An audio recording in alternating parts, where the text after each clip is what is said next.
Elle protégera que les princes de sa famille ressuscitent les autorités. Devrions se rendre d'abord chez le prince Joseph, puis chez moi, chez Lucien, enfin chez Jérôme. Cette ordre de réception donna lieu à des grandes discussions.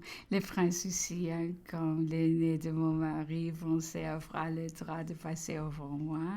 Jérôme se tenait qu'ayant été reconnu prince avant son frère Lucien.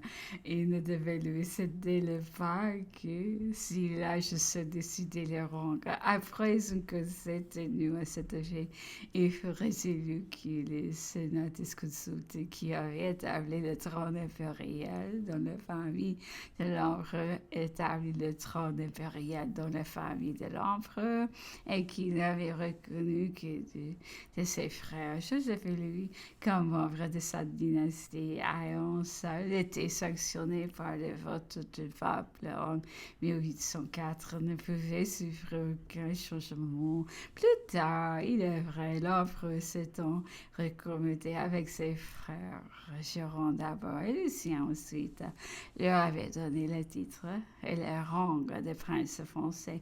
Mais cela ne changeait rien aux dispositions réglées par les lois fondamentales pour les prérogatives et l'ordre de successibilité au trône. C'est ainsi que les choses furent considérées dans le conseil. Ce fut le duc de Bassano qui vint m'en rendre compte. Cette discussion m'occupe un peu.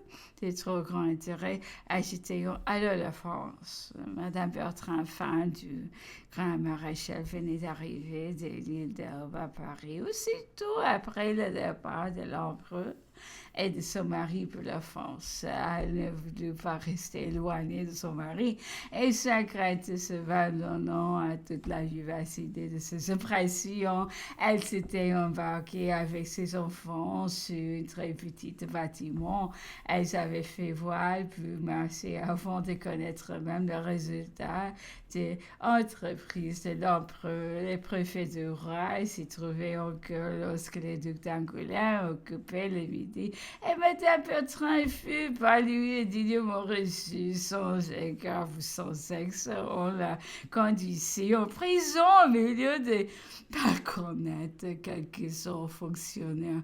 On se rendit devant elle et ses enfants que son mari était au brigand qui périrait bientôt. Ce qui l'aura à peine concevoir, c'est que monsieur de la Tudupin, beau-frère de Madame Bertrand, et à laquelle il y avait beaucoup d'obligations, était alors massé et qualité de commissaire extraordinaire du roi avec des pleins pouvoirs et qui ne s'intéresse à nous et cette triste position. Le succès de l'empereur rendit la liberté à Madame Bertrand lorsqu'elle arriva à Paris. Elle insista fortement pour que les auteurs de son emprisonnement ne faisons pas inquiéter. C'était la comtesse Bertrand et de l'empereur même que j'ai appris plusieurs circonstances de la vie qu'il menait à l'île d'Elbe. Il avait une petite campagne appelée Saint-Martin où il allait tous les jours à cheval, mais cette course ne suffisait pas aux besoins qu'il avait d'activité. Il était fort mal logé et ne s'en payait pas. Souvent le soir, il jouait au 21, au domino. Plusieurs habitants de l'île étaient quelquefois invités, mais la princesse Pauline, Madame Mère, ainsi que les personnes de la maison faisaient sa société habituelle. On ne recevait aucune lettre de la France et c'est un manque absolu de nouvelles rendait surtout leur isolement plus triste encore vers les yeux d'Hélène. Une seule lettre de M. le comte Lavalette était parvenue, mais ils renfermait simplement des compliments de bonne année et des expressions de reconnaissance.